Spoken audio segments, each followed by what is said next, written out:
Avec nous, le professeur Arnaud Fontanet. Professeur, bonjour. Bonjour. Merci d'être avec nous. Vous êtes le directeur de l'unité d'épidémiologie des maladies émergentes à l'Institut Pasteur. Vous travaillez sur ce coronavirus. Vous êtes concentré sur ce coronavirus. Alors, je voudrais commencer parce qu'on a besoin de dire la vérité, mais on dit la vérité. Parce que il y a tellement de fantasmes qui circulent, tellement de peurs qui circulent, tellement de théories du complot ou autres qui circulent, que vous avez besoin d'expliquer à tout le monde, à nos téléspectateurs, à nos auditeurs, ce qu'il en est. On doit vous croire. Pourquoi est-ce qu'on doit vous croire?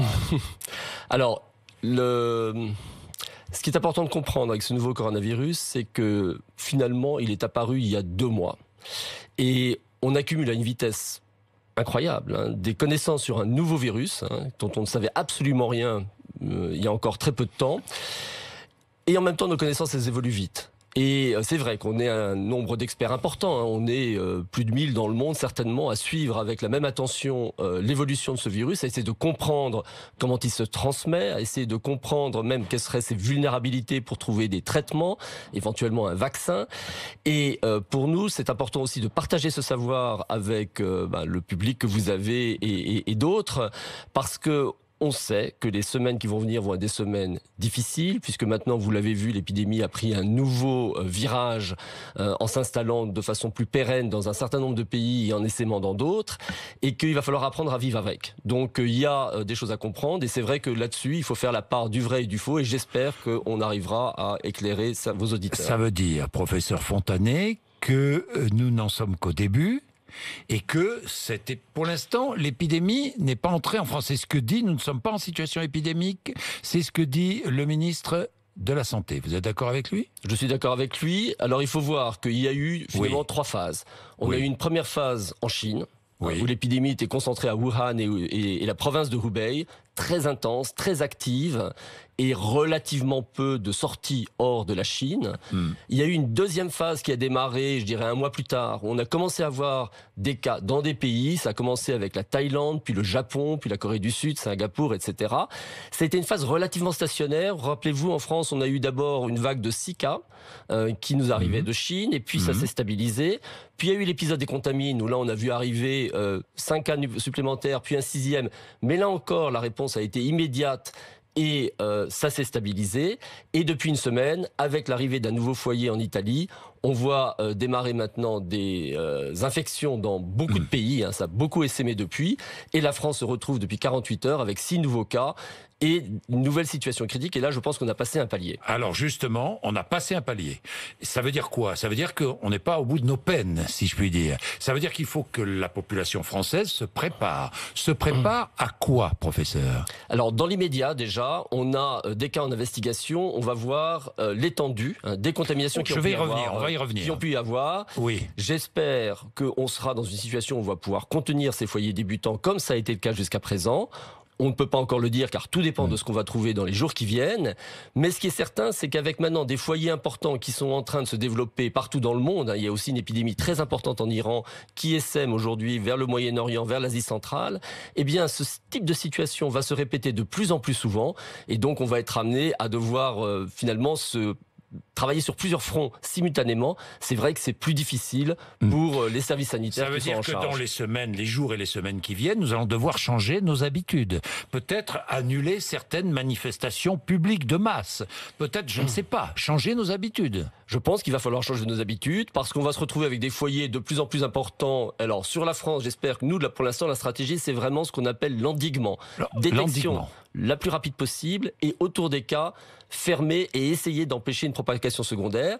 Ça a marché jusqu'à présent, mais la situation a changé parce que la détection de ces premiers cas va être plus tardive, parce que ce qui nous avait beaucoup aidé jusqu'à présent, c'était un historique récent d'un voyage en Chine chez les personnes qui présentaient des symptômes, et cette notion disparaît maintenant que le virus peut nous arriver de beaucoup plus d'endroits.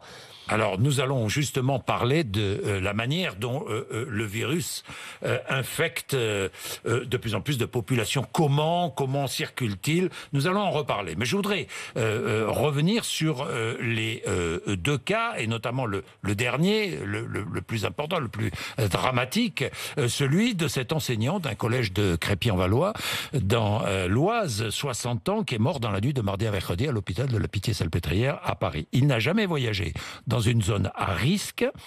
Un autre homme, hospitalisé actuellement à Amiens, de 55 ans, qui est dans une situation grave, lui non plus, n'a jamais voyagé dans une zone à risque. Comment expliquer que ces deux hommes aient pu être infectés par ce virus ?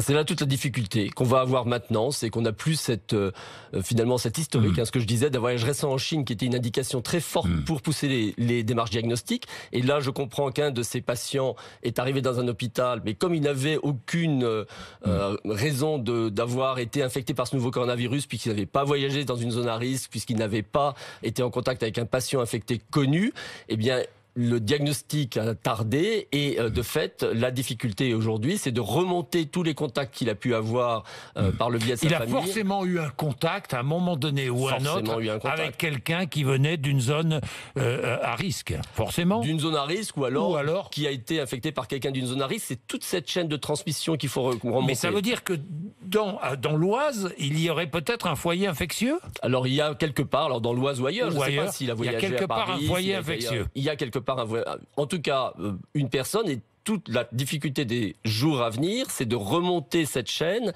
et de voir l'étendue. Il se peut, et c'est encore possible aujourd'hui, que ce soit extrêmement limité et que les mesures prises vont permettre de mettre en isolement des contacts possibles. Il se peut aussi que déjà le foyer soit plus important et à ce moment-là, plus difficile à contenir. Voilà pour l'instant ce qu'on peut dire et l'enquête commence. Oui, et vous êtes prudent, vous nous dites ce que vous savez. Exactement. Professeur Fontanet. Le coronavirus entraîne quoi ? Une pneumonie virale, c'est cela la maladie ? Alors la maladie, elle entraîne une pneumonie virale qui peut se manifester de façon plus ou moins sévère. Oui. Il y a 20% des patients qui vont faire une pneumonie sévère qui justifie une hospitalisation. Malheureusement, parmi eux, certains vont faire une insuffisance respiratoire aiguë, devront être passés en réanimation. Au total, on pense aujourd'hui que sur les gens qui ont des formes cliniques, 1% d'entre eux vont décéder. Et on sait que parmi les personnes décédées, 80% d'entre eux ont plus de 60 ans et souvent des comorbidités, hypertension, diabète. Ça veut dire aussi que 80% des gens font des formes bénignes qui les amènent pour la plupart à consulter. Mais ce qu'on a appris récemment, il faut comprendre que nos connaissances, elles évoluent rapidement puisque c'est un nouveau virus qui vient d'arriver, c'est que des gens pouvaient faire des formes mineures qui seraient éventuellement contagieux, voire certaines personnes peut-être rester totalement asymptomatiques. Est-ce que ces personnes sont contagieuses ? Asymptomatique, ça veut dire pas de fièvre, pas de toux, rien, aucun symptôme. Aucun symptôme. Donc, mais porteurs du virus. Porteurs du virus, qu'on ne sait pas encore, c'est jusqu'à quel point ces gens pourraient être contagieux. Il y a eu des cas isolés rapportés de contagion par de personnes asymptomatiques, mais ça reste l'exception.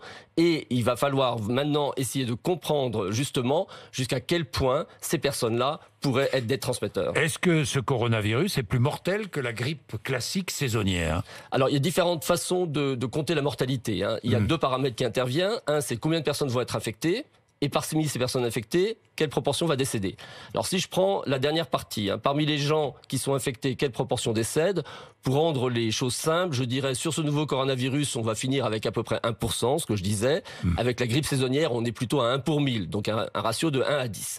Maintenant, la grippe saisonnière, elle est plus contagieuse, donc on a plus de personnes infectées, et à la fin, le bilan en termes de nombre absolu de morts sera vraisemblablement plus important pour la grippe saisonnière. Est-ce que ce virus est plus ou moins virulent que les précédentes épidémies liées à un coronavirus ? Alors si maintenant on prend l'exemple du SRAS, le SRAS, lui, 10% des personnes infectées avec le coronavirus du SRAS décédaient, avec le même profil, les personnes plutôt âgées, avec des comorbidités.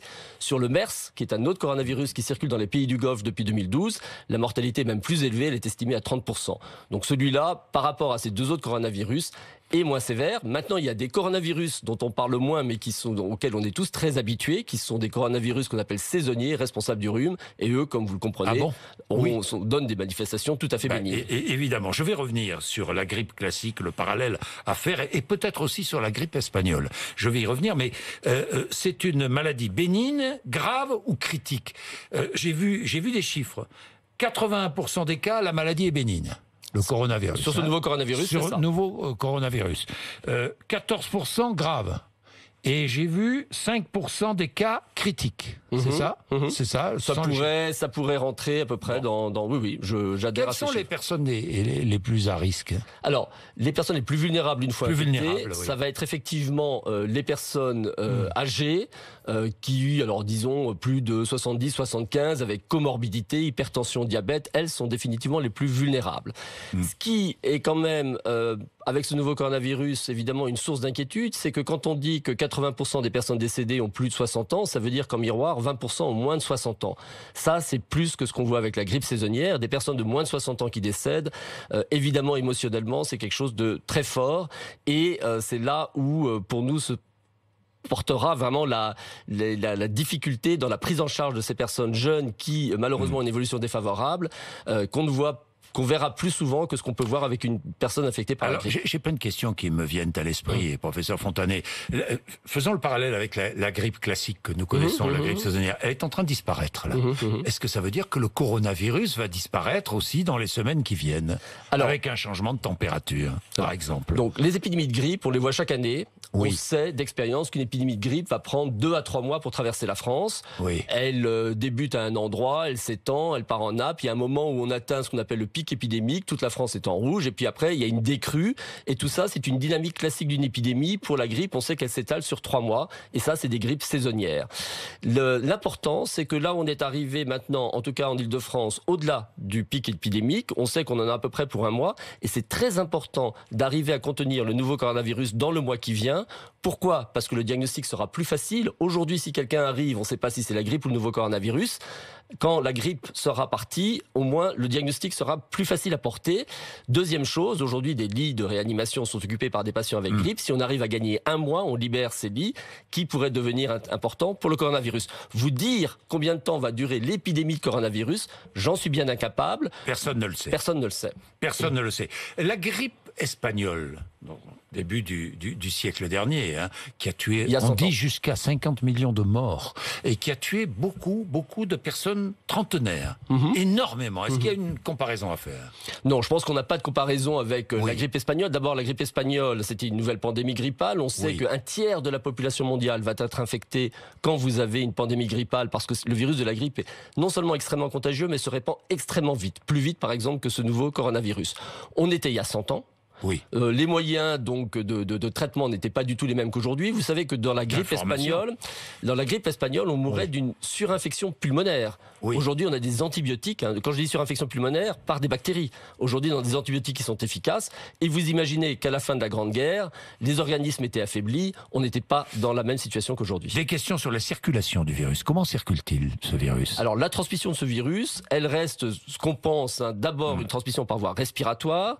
D'abord, par la transmission de gouttelettes qui vont jusqu'à 1 mètre, 1 mètre 50. Je vous disais en débutant qu'il faudra que vous agrandissiez un peu votre table pour les semaines à venir. Donc c'est vraiment les postillons qui vont être chargés et qui vont infecter. Ce qu'il faut savoir, c'est que les postillons, ils peuvent aussi rester sur des surfaces qu'on appelle inertes, une table, une poignée de porte, un bouton d'ascenseur. Et c'est là où l'hygiène des mains devient extrêmement importante, parce qu'on sait pour les infections respiratoires que effectivement, quand vous touchez une surface qui a été contaminée, vous en mettez sur vos mains. Si vous touchez votre bouche ou votre nez après, ce qu'il faudra aussi apprendre à éviter, eh bien, vous vous mettez en danger. Donc voilà, c'est des choses, quand je dis vous mettez en danger, le terme est un peu fort, mais c'est simplement pour dire que l'hygiène des mains est extrêmement importante. Professeur, je reçois une marchandise d'Italie, de Lombardie par exemple, ou une marchandise de Chine. Est-ce que je risque d'être infecté par le virus? Non, aujourd'hui on pense que le virus vit combien de temps? Le virus, alors c'est très difficile à dire, parce que la question que vous me posez, c'est de savoir si sur une de ces surfaces, combien de temps il va rester, et surtout combien de temps il va rester infectieux. Les études qui sont faites aujourd'hui détectent effectivement la trace du génome du virus sur des objets, et cela, ça peut aller jusqu'à plusieurs jours. En revanche, le virus n'est plus vivant, il n'est plus infectieux sur ces objets. Donc pour le cas de figure que vous nous décrivez, je n'ai pas d'inquiétude, mais je reviens quand même sur votre question. Le problème, c'est pas le paquet que vous avez reçu de Lombardie. Si le virus commence à circuler et qu'il est présent autour de nous, c'est tout qui peut poser un risque par rapport à la transmission manuportée, comme vous ouvrez votre paquet, et une fois de plus, c'est l'hygiène des mains qui est capitale. Fermer les frontières ne sert à rien? Alors fermer des frontières ne servira pas, parce que d'abord les gens peuvent le contourner, peuvent passer par d'autres pays.